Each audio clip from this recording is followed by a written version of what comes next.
Bon, salut à tous, alors aujourd'hui une nouvelle vidéo sur le McCulloch. Je vais vous montrer ce que j'ai effectué hier soir. Je suis resté jusqu'à 23 heures dessus parce que j'ai effectué quelques petits travaux. Je me suis pas encore occupé du lamier, mais je me suis plus occupé de la partie motorisation. Alors j'ai décalminé le truc là, et fait chier parce que j'ai paumé une vis, donc je vais essayer d'en retrouver une. Elle est tombée là tout sous le bordel, mais c'est le bordélique à retrouver. J'ai nettoyé le carbu, donc vous voyez maintenant il est tout propre. Donc ça c'est nickel. La part d'amorçage a été changée parce qu'elle a été craquelée. Filtraire pareil. J'ai eu une petite emmerde avec la durée d'arrivée d'essence, c'est pas la durée de refoulement. Vous voyez la durée de verte. Quand je l'ai déposé le carbu, elle s'est déchirée. Donc ce que j'ai fait c'est que je l'ai coupée. Vous voyez, elle est un peu raccourcie, elle est pas trop tendue, ça va. Et vous voyez, ça fuit pas. Je peux appuyer, ça fuit pas. Là, j'ai pas assez de mélange pour pouvoir faire toutes les... Et ce matin, donc, ce qui va se passer, c'est que je vais aller et puis on va acheter du mélange préfet. Enfin, c'est plus pour mon vampire, mais bon. Je l'appliquerai comme ça au passage. Donc voilà, pour le McCulloch, hein, voilà ce que j'ai effectué. Par contre, il y a un truc que je trouve très chiant là-dessus. C'est, vous voyez, c'est quand on fait ça. Ouais, ça se bloque automatiquement, alors c'est très casse-couille. Vous voyez, parce qu'en fait, on fait ça, et on met ce truc-là. Voilà, puis en fait, ça fait bloc accélérateur. Et ce truc-là, je sais pas, peut-être... je sais pas, je vais peut-être essayer de faire exprès de le bloquer parce que ça me saoule. Donc voilà.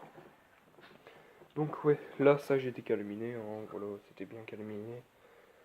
Sinon, j'ai rien fait d'autre à part nettoyer le carbu. Ah oui, puis si, ouais, j'ai nettoyé un peu vite fait le lamier parce que c'était vraiment crade. Ça, j'ai nettoyé parce qu'il faudra que je passe chez mon mécano. Je lui ai demandé s'il pourra me redresser le renvoi d'angle. Ouais. Ouais, donc c'est taillé, franchement, je suis vraiment content. Moi, par hier, quand j'ai eu la surprise de la durite, je m'attendais vraiment pas à ça. Là, je suis en train de préparer Mister Wins parce qu'elle va servir aussi. Le taillé, c'est pareil, il va servir. La Deb, elle va servir aussi. Et puis, vous aurez peut-être une vidéo en action, la Usernote T55R. Vous avez fait une présentation, mais je ne l'avais pas montré en action, ni à démarrage. Mais il risque d'y avoir une vidéo de fonctionnement dessus. Donc là, je m'apprête à démonter le filtre air d'Asterwins pour voir dans quel état il était. Et ça va, il est plutôt propre, donc il va retourner là où il est. Parce que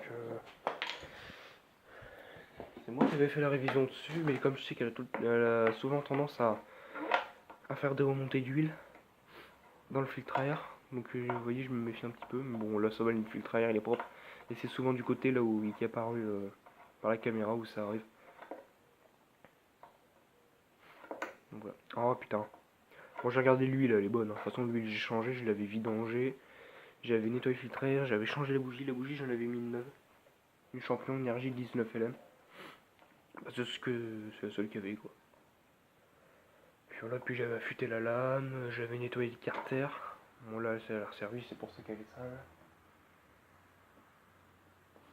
Ouais non. Et puis j'avais... Ouais, j'avais eu une petite surprise. En faisant sa révision en la démarrant pour pouvoir la vidanger, j'ai tiré la corde, elle m'est restée dans les mains, il a fallu que je démonte le lanceur pour tout refaire et j'ai démonté la culasse au passage, comme ça j'ai décalminé le cylindre. Enfin, j'ai décalminé le piston et la culasse, comme ça au moins ça c'est propre. Donc voilà. Donc voilà, Mister Wind, bah elle est prête. Elle est prête. Par contre j'ai rebranché mon petit parasite parce que sinon tout à l'heure j'ai oublié. Voilà. Le maquillage, je sais pas s'il est branché ou pas. Logiquement oui. Ouais, il est branché. C'est le poignet, elle est très confortable. Mais bon, de toute façon, il y a une vidéo de tout à l'heure en action. Je voulais affûter le lamier hier. Et j'ai pas pu parce qu'il était 23 h, il fallait que je démarre la bécane pour pouvoir l'affûter et bouger le lamier et pouvoir passer la lime. Mais j'ai dit, ouais, c'est bon, je ferai ça demain. Je vais voir comment il coupe. Bon, la déboue, j'ai fait son entretien. Hein. Depuis, elle avait pas resservi, donc je vais rien faire dessus. À part à la fin, quand j'aurai fini, je resterai là en voie d'angle. Et regardez pourquoi, quand est-ce que je mets le starter, elle cale pas. Parce que je peux mettre le starter, je peux accélérer, elle accélérera.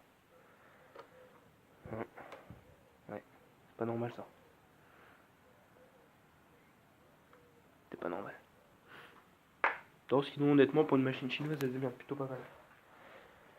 Pour une machine que tu t'achètes même pas 100 € neuf, ça fonctionne bien, elle est bien entretenue, donc voilà. Bon, de toute façon, là-dedans, ça reste un fond d'Aspen.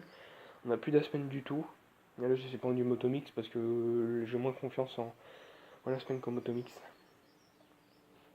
Donc voilà. grosse mouche là, enfin bref. Donc je vais vous montrer vite fait la T55R.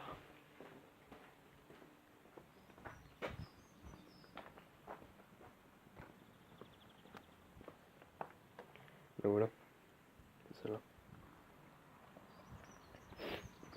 Bon, du coup, je pense que je vais vous faire une vidéo d'utilisation de la T55R tout à l'heure. Je sais pas, je vais voir. Mais normalement, je vais essayer de la faire parce que je n'avais pas fait de vidéo d'essai. Voilà. Donc là, ce que je vais faire, bah, c'est que je vais mettre la 240 sur le lamier du McCulloch. Hein, parce que il craque un petit peu. C'est pour ça que je vous ai dit que je vais passer chez mon mécano pour pouvoir graisser le renvoi du taille. Mais je vais pas le graisser tout de suite au final parce que là, précisément là, à l'heure où je vous fais la vidéo, il est que 9h du matin. Il y en a encore qui dorment à la baraque, donc j'ai pas envie de les réveiller parce que le McCulloch, lui, il gueule. Je peux vous le dire. Bon, ça, la poignée au final, je vais laisser ça comme ça fera l'affaire. Je vais pas me faire chier à mettre ça, à moins que si j'arrive à trouver des vis, je vais en mettre, sinon je vais pas me faire chier. Puis je vais essayer de retrouver une vis pour le pot là. Parce que putain, ça fait chier de perdre une vis. Hein. Bon, bref, c'est pas grave. J'ai rangé ça parce que ça je l'utilisais hier, mais au final je l'ai pas rangé. Hier j'ai bossé, mais j'ai rien rangé du tout.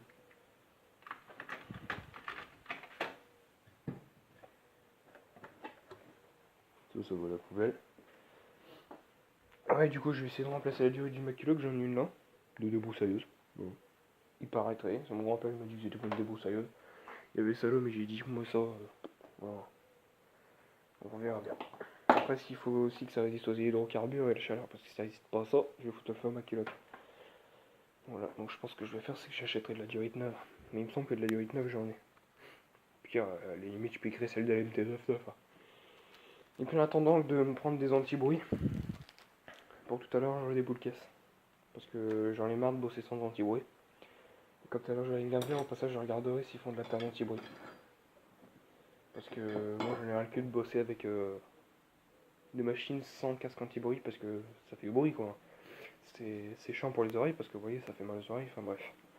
Donc voilà, j'espère que cette petite vidéo de préparation de matos vous a plu, et moi je vous dis à plus tard pour une prochaine vidéo et c'est du monde sur YouTube.